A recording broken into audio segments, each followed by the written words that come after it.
everyone, welcome back.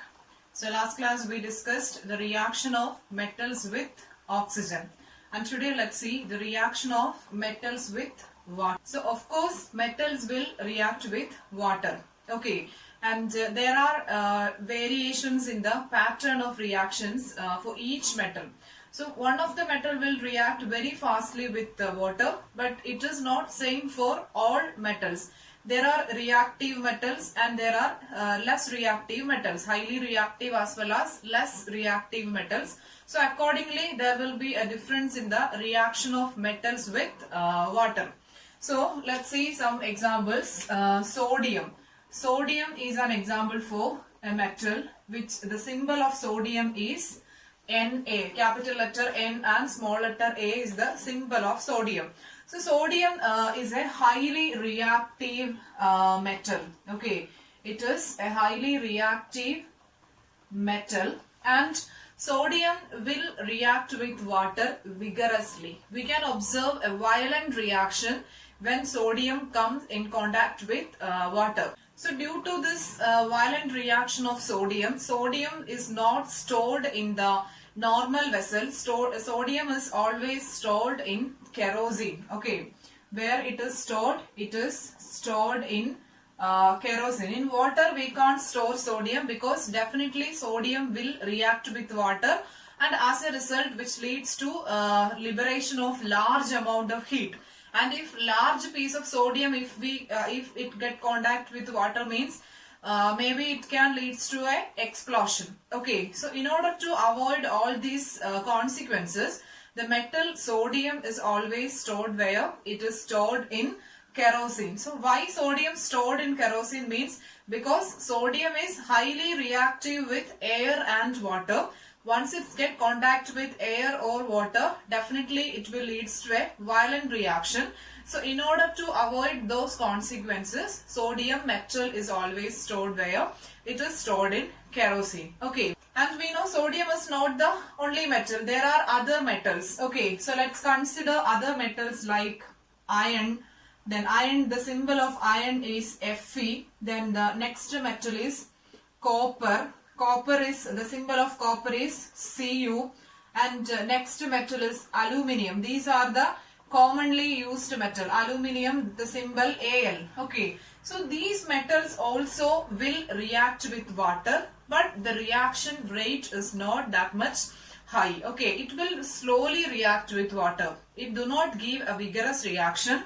These said metals like this iron, then copper and aluminium, etc., they also react with water, but reaction is very slow. Okay, so generally we can say all metals will react with water, but the reaction, the nature of reaction is not same. Some of the metals will fastly or vigorously react with the water, and some other metals will slowly react with water. Okay, so these metals, iron, copper, aluminium, etc., the reaction towards water is different if the water is cold, at the same time if it is a warm water. To the cold water, at the same time warm water, the reaction nature is different. It will react a little more fastly in the warm water, but if the water is cold, then the rate of reaction is again decreases. Okay, so please note down that changes. We can say all metals will react with water. Okay, and there are some metals which is highly reactive, that reaction is fast, but there are metals less reactive which will slowly react with water. Okay, so let's check the nature of reaction of these metals with water through an experiment. Okay, so for that we have to take a beaker.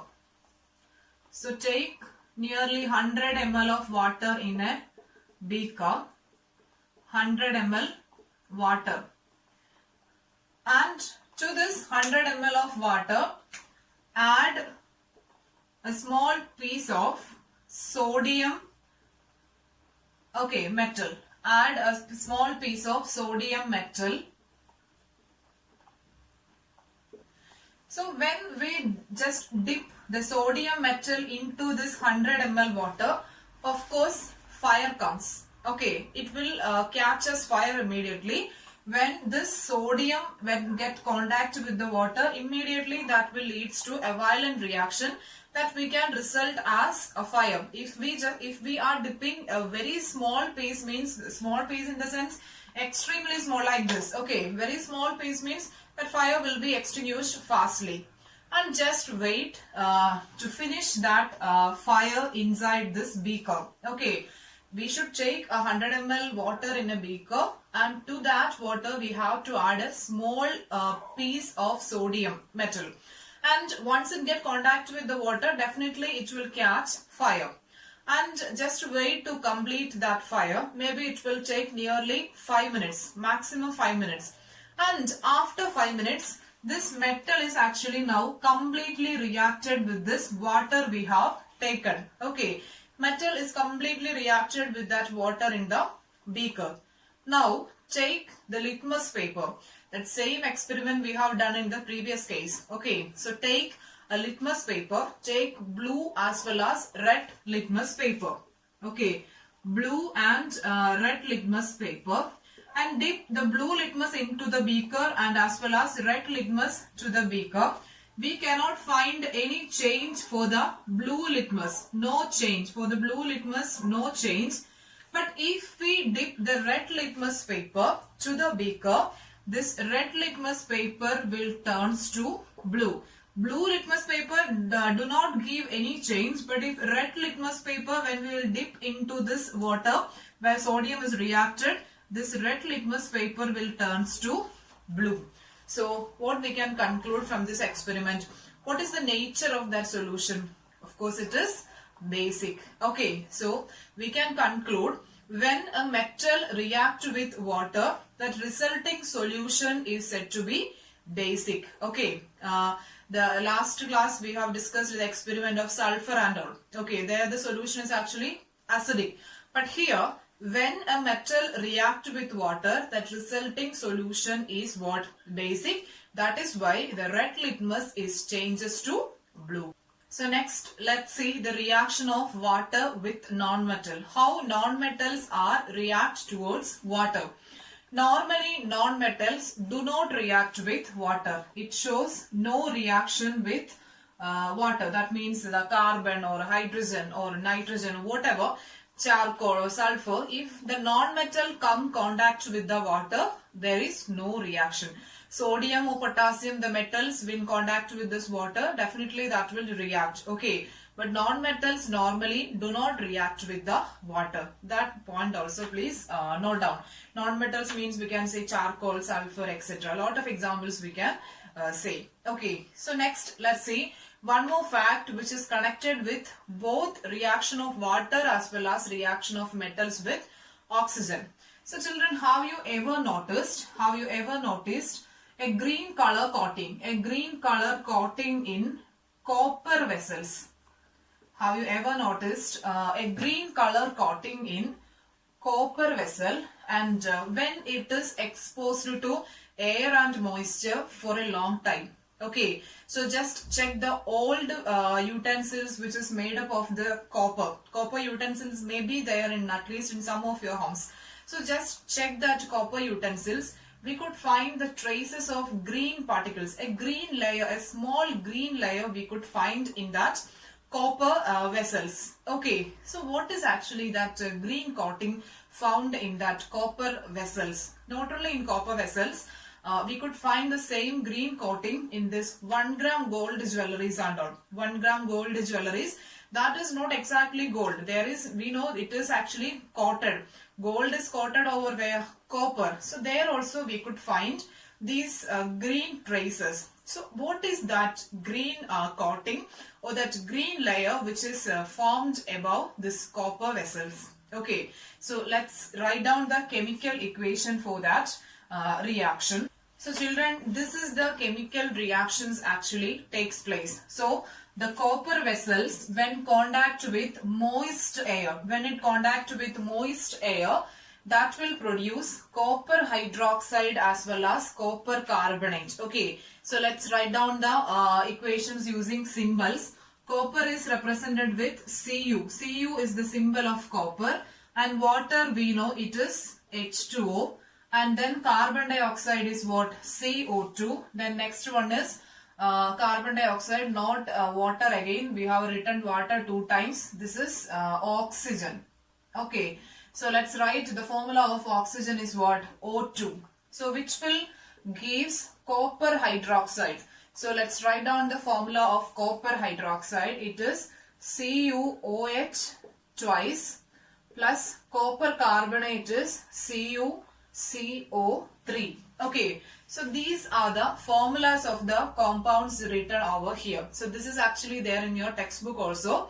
So children, whenever a copper reacts with water, carbon dioxide and oxygen, that will produce copper hydroxide and copper carbonate. So this H2O, then CO2 and oxygen, this is called what? This is known as moist air. Moist air which is consist of water, carbon dioxide as well as oxygen. So copper hydroxide, the formula of copper hydroxide is CuOH twice and copper carbonate is CuCO3.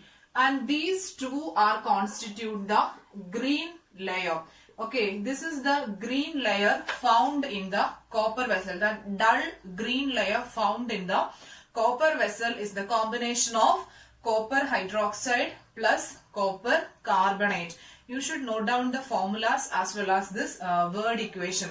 So whenever a question asked why copper vessels shows a green coating after some time when exposed to air. So we can say copper will react with the water and oxygen and carbon dioxide present in the air, and which will produce copper hydroxide as well as copper carbonate, which is the green color layer. Okay, so here 2 copper we have to give 2 Cu. So study this equation also along with the word equation.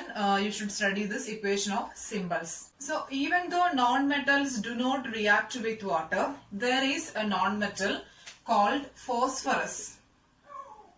The non-metal is phosphorus. So this non-metal is highly reactive. One of the only a single non-metal is there highly reactive, that is phosphorus. But this do not react with water. This is highly reactive in the air. Suppose if small amount of phosphorus I am taking and I just keep the phosphorus in a table for a long time. So after a 1 hour or a 1.5 hours, that phosphorus will burns spontaneously without any external stimulus. That phosphorus will burns by itself. That means this phosphorus will react with air. It will react with air and what happen? It will burns. Okay, so phosphorus do not react with water. None of the non-metals do not react with water, but it will. One of the non-metal, that is phosphorus, will react with what? Air. It will react with air and gives violent reaction. It will gives violent reaction, that is it gives what? It gives fire.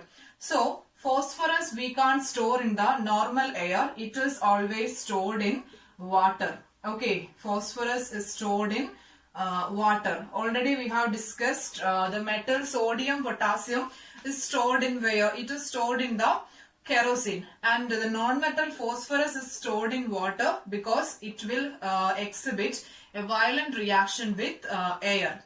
Okay, so okay students, that's all about today. We just discussed the reaction of metals with water. Okay, so please remember the equations of copper also, how it reacts with air as well as with water. Okay, so see you in the live session and thank you for watching.